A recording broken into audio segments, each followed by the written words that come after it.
Bom, na aula de hoje a gente vai continuar o tópico de geometria analítica, módulo 10, capítulo 30. Vocês podem ir acompanhando pela apostila também, tá? E hoje nós vamos falar de elipse.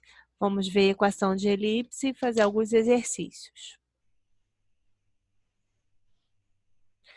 Então, o que nós vimos de elipse? Que elipse era uma curva e ela é gerada quando um plano corta, né, as duas geratrizes de um cone.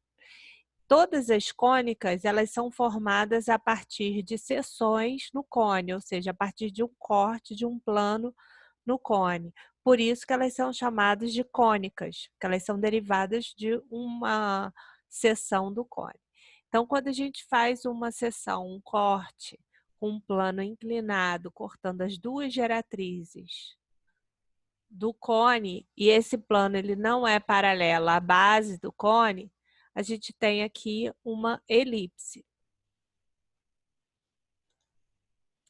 E o que vai ser a definição de elipse? A definição de elipse é um lugar geométrico formado pelas posições ocupadas de um ponto, de todos os pontos, que se movem em um plano, de maneira que essas distâncias aqui, ó, a soma dessas distâncias, ela é sempre constante. A distância de um ponto, de dois pontos fixos. Esses dois pontos fixos a gente vai chamar de foco. Então, aqui, ó, esses dois pontos fixos são denominados focos da elipse, tá?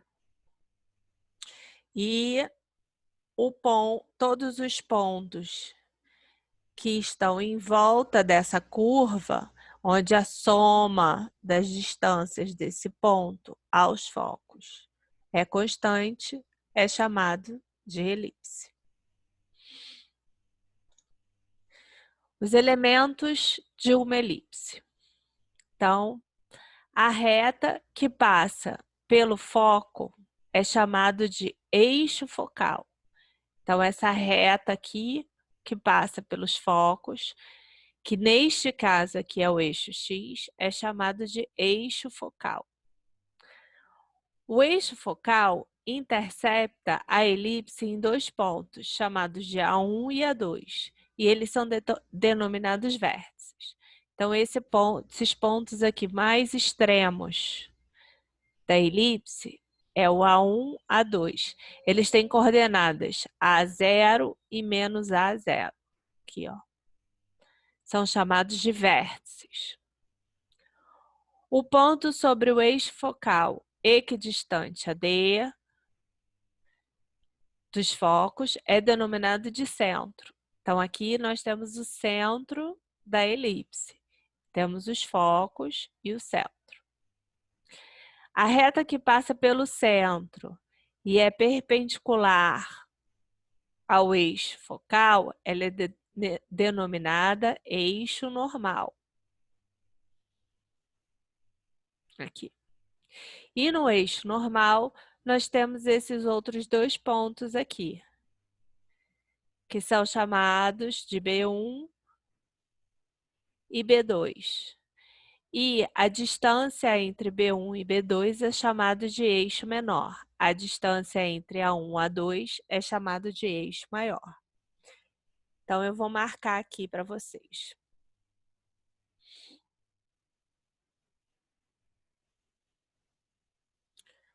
Então, pontos importantes. Eu tenho A1, A2, que são chamados de vértices.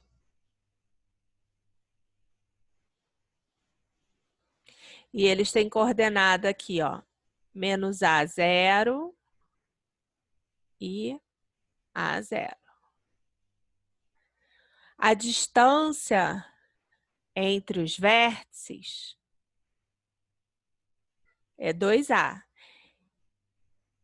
Isso é chamado de eixo maior.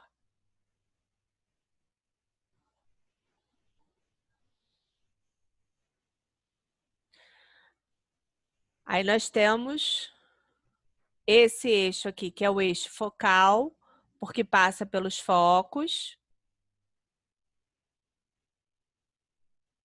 Esse aqui é o eixo normal.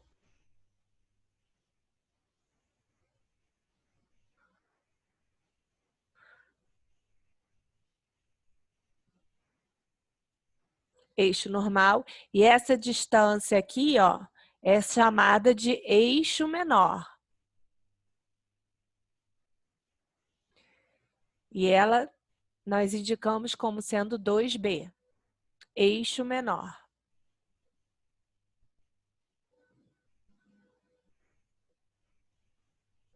E aqui dá para ver a coordenada? A coordenada do B1 é 0B, porque está na parte positiva do eixo, e aqui embaixo 0 menos B, porque está na parte negativa do eixo. Então, elementos importantes de uma elipse. Eixo focal, eixo normal. A distância maior aqui, ó, é chamado de eixo maior, eixo menor, e essas coordenadas. E outra relação importante que a gente tem é C ao quadrado é igual a A ao quadrado mais B ao quadrado. Essa é uma relação importante dos elementos de uma elipse.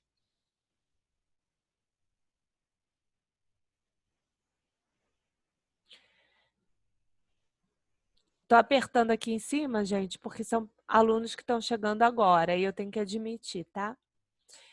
Então, hoje a gente vai ver uma equação padrão da elipse, né? Então, esses são os elementos que a gente já viu.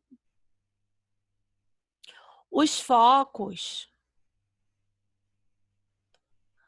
eles têm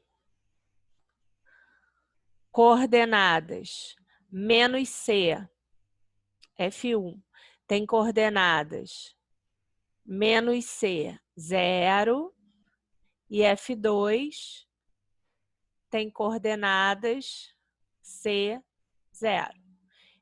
Então, nós vamos ter sempre essa relação, C ao quadrado igual a A ao quadrado mais B ao quadrado. O ponto P é aqui, ó, o centro da circunferência, e 2A é a distância do eixo maior. E aqui, eixo menor, 2B.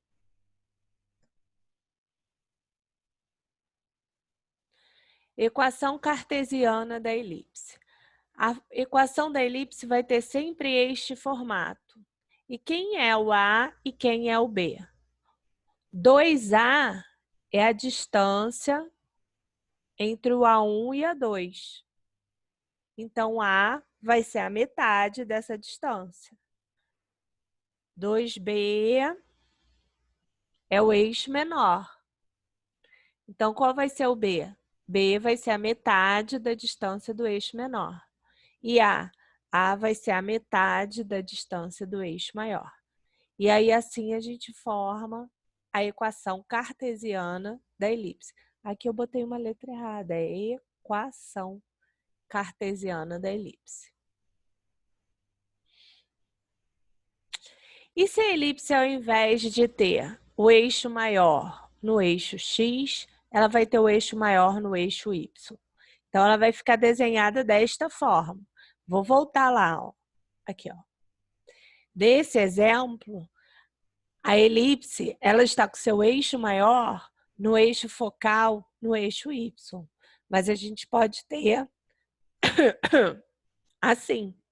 O eixo focal da elipse está no eixo Y. Está na minha vertical. Então, nós vamos trocar a posição do A e do B. Deixa eu apagar aqui que ficou borrado.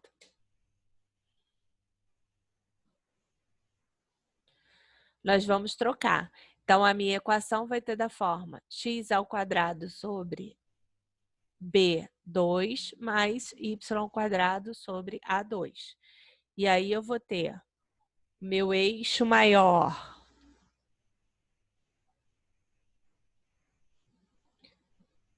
no eixo Y e o meu eixo menor no eixo X.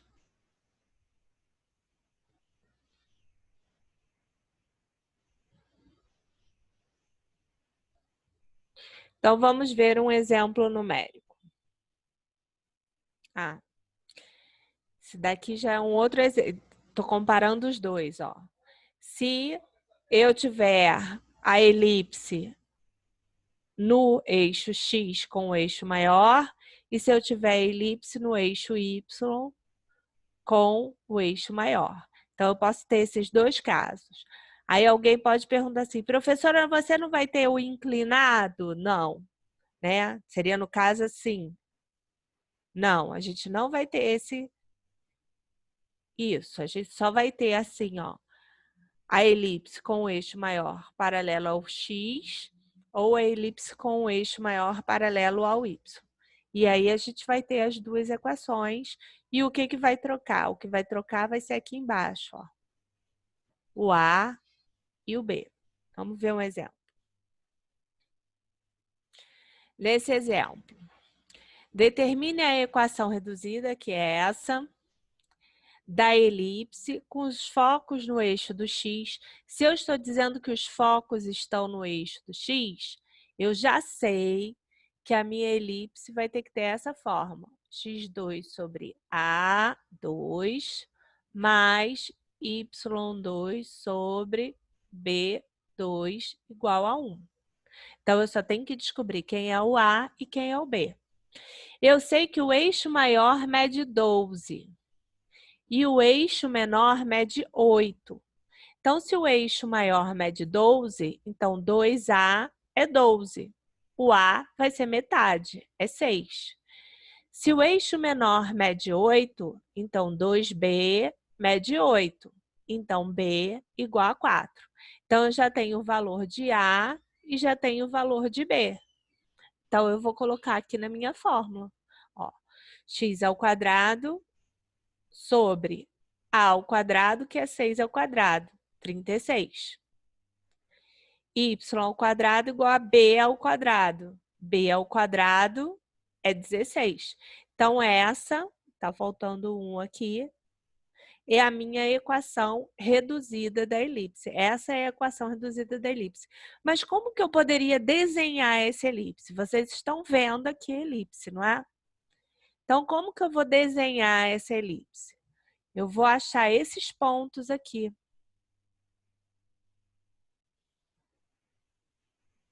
Ó, a minha elipse, eu sei que a distância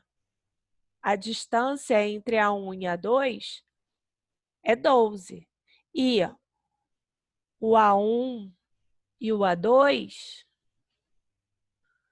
têm coordenadas menos A 0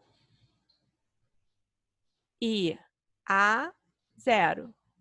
Ou seja, a coordenada aqui é menos 6, 0 e 6, 0. Então, eu sei que a elipse vai passar nesse ponto, menos 6, 0 e 6, 0. E como é que eu vou descobrir esses outros dois pontos aqui da elipse? Vou olhar de novo para o que eu calculei. O B é 4. Então, aqui vai ter coordenadas 0, 4 e coordenadas 0, menos 4. Então, eu sei que a elipse vai passar por esses pontos, ó. 0, 4, 0, menos 4, 6, 0 e menos 6, 0. Então, eu consigo traçar a minha elipse. E como que vai ser a equação da elipse? Se ela é uma equação que está com o eixo maior, o eixo focal dela, aqui no eixo x, então ela vai ter essa forma, a ao quadrado, x ao quadrado sobre a ao quadrado, mais y ao quadrado sobre b ao quadrado igual a 1. Tudo bem aqui? Então, os nossos exercícios vão ser baseados nisso. Eu vou dar a distância do eixo maior, do eixo menor, vou dizer qual vai ser o eixo focal, se vai ser o X ou se vai ser o Y, e aí vocês vão escrever, achar o A, achar o B e escrever a equação. Vou continuar passando. Voltando aqui. Então, se eu tivesse dito no problema que o meu eixo focal seria o eixo Y, então a minha equação seria ao contrário aqui, ó. Eu seria x sobre B2 mais y sobre A2. Um outro elemento importante da elipse é o que a gente chama de excentricidade. Excentricidade a gente calcula fazendo C sobre A. E a excentricidade é sempre um número entre 0 e 1. E a gente pode calcular a excentricidade na elipse. Quando a excentricidade é 0, a gente diz que a elipse é uma circunferência.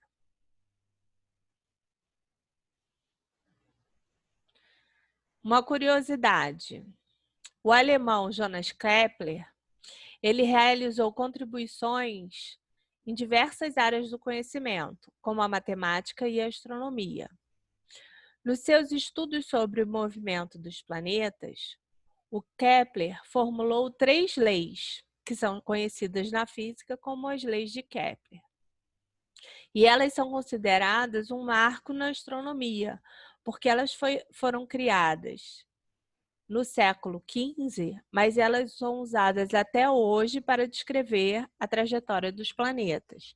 E essa trajetória dos planetas, ela descreve uma trajetória elíptica, como eu tinha falado na aula passada. Então, nós temos uma trajetória elíptica e o Sol, que é a estrela do nosso sistema solar, ele fica localizado exatamente em um dos focos.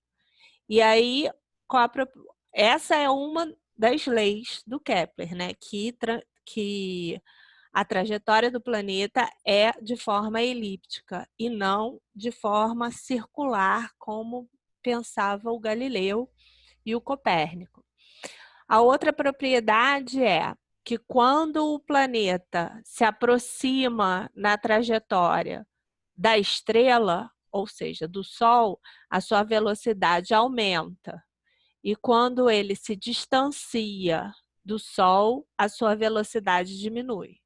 Então, a gente define na trajetória 2 momentos, que são chamados de periélio e afélio, que são ponto mais próximo da estrela, mais próximo do Sol, ou mais distante do Sol. Então, quando o planeta se aproxima, ele aumenta a sua velocidade, quando ele diminui, quando ele se distancia, ele diminui a velocidade. Lembrando que as estações do ano, elas não são determinadas pela proximidade ou distância do Sol. Elas são determinadas pela inclinação do planeta em relação à estrela. Então, não quero ninguém falando assim, é verão quando está mais próximo do Sol e é inverno quando está distante. Não é. Porque senão seria verão no planeta todo e inverno no planeta todo. Ela é dada pela inclinação, que a gente tem um eixo de rotação do planeta em relação ao Sol. Então, quando você tem o planeta com essa parte sul virada para o Sol, aqui é verão e aqui em cima é inverno. Eu posso ter aqui ao contrário, ó. Tá aqui assim e aqui assim, ó. O hemisfério norte voltado para o Sol, aí vai ser verão aqui e vai ser inverno aqui embaixo. Então, a trajetória do planeta, ela não influencia nas estações do ano, o que influencia é a inclinação. Então, essas leis de Kepler, se vocês não estudaram, vocês ainda vão estudar, elas são muito importantes. Cai sempre no vestibular, tá, gente? Vamos ver aqui uma atividade resolvida. Determine as coordenadas do centro da elipse e os valores de A, B e C de cada uma das elipses. Bom, coordenadas do centro. A minha equação da elipse, eu vou olhar assim como as coordenadas do centro de uma circunferência, que eu tinha x menos A e x menos B. Então, é só trocar o sinal dos elementos aqui. Então, x menos essa coordenada e y menos essa coordenada, aqui vai ficar as coordenadas do centro da elipse. Então, as coordenadas do centro vão ser menos 2 e 8. O denominador, eu vou achar o A e o B. Então, aqui, A ao quadrado é 100 e B ao quadrado é 64. Então, A vai ser a raiz de 100, que vai ser 10. E B vai ser a raiz de 64, que vai ser 8. Aí alguém pode perguntar, professora, sempre a raiz vai ser uma raiz exata? Não. Eu posso colocar 8 aqui, por exemplo. Então, raiz de 8 vai ser 2, raiz de 2. Não vai ser exato, tá? Mas sempre será um número positivo. Esses valores aqui não são nunca negativos, tá? Eles são positivos porque a gente está falando de posições, distâncias no plano cartesiano. Então, toda vez que a gente fala de distância, eles são valores positivos. Então, eu já descobri as coordenadas do centro, descobri os valores de A e B, falta descobrir o C e calcular a excentricidade. Então, eu falei dessa fórmula, C ao quadrado igual A ao quadrado menos B ao quadrado. Então, C ao quadrado, A ao quadrado é 100, B ao quadrado 64. 100 menos 64, 36. Então, C é a raiz de 36. Então, C é 6. E a excentricidade é dada por C sobre A. Aqui é 10. Então, C sobre A é 6 sobre 10, que é 0,6. Tá? Então, no primeiro exemplo, eu dei os pontos e pedi para vocês acharem a equação. Agora, eu dou a equação e peço para vocês determinarem os elementos. Vamos ver a segunda aqui. A segunda, eu tenho x e eu não estou subtraindo nada. Então, a minha coordenada aqui é 0. E aqui é mais 1. Então, aqui fica menos 1. Olha aqui. Aqui é 9 e aqui é 25. Repara o seguinte. Nesse exemplo, o maior está no eixo x, não é? Então, o meu eixo maior está no eixo x. Nesse aqui, meu eixo maior está onde? O 25 está com o y. Então, o meu eixo maior... Deixa eu apagar, escrevi errado. O meu eixo maior está no y.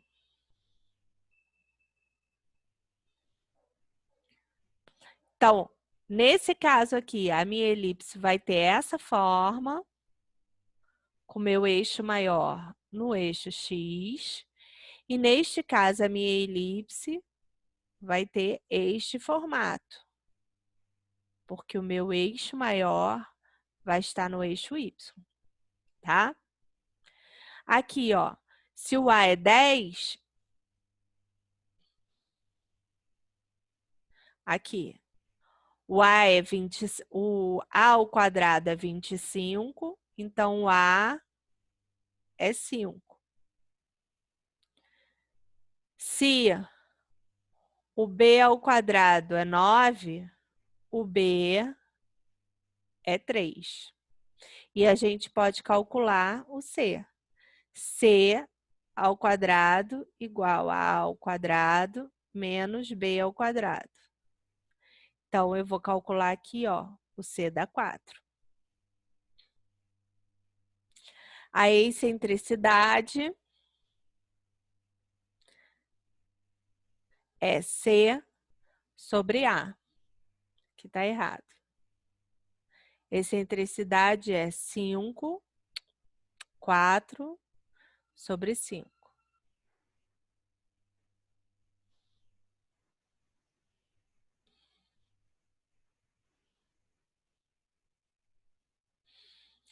Então, nós temos dois tipos de problemas quando a gente trabalha com elipse. Uma é, dados os pontos, achar a equação, ou, dada a equação, achar os seus elementos e ver como ela está no plano.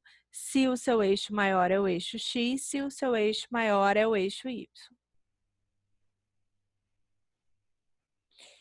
Bom, como eu falei no início da aula, a gente está na apostila, módulo 10, capítulo 30.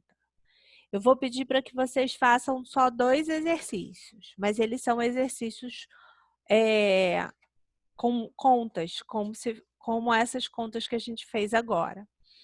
São os exercícios 2 e 3 da página 18, tá?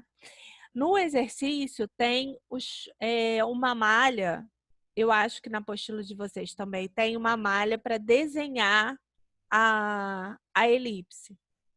Então, vou voltar no slide anterior. No exercício vai ser dada a equação, vocês vão ter que achar o A, o B e o C e fazer o desenho da elipse.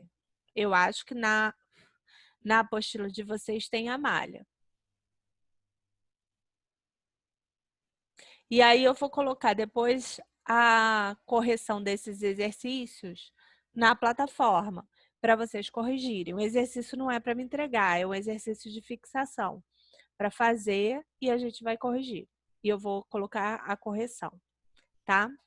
Vou parar aqui a compartilhamento de tela.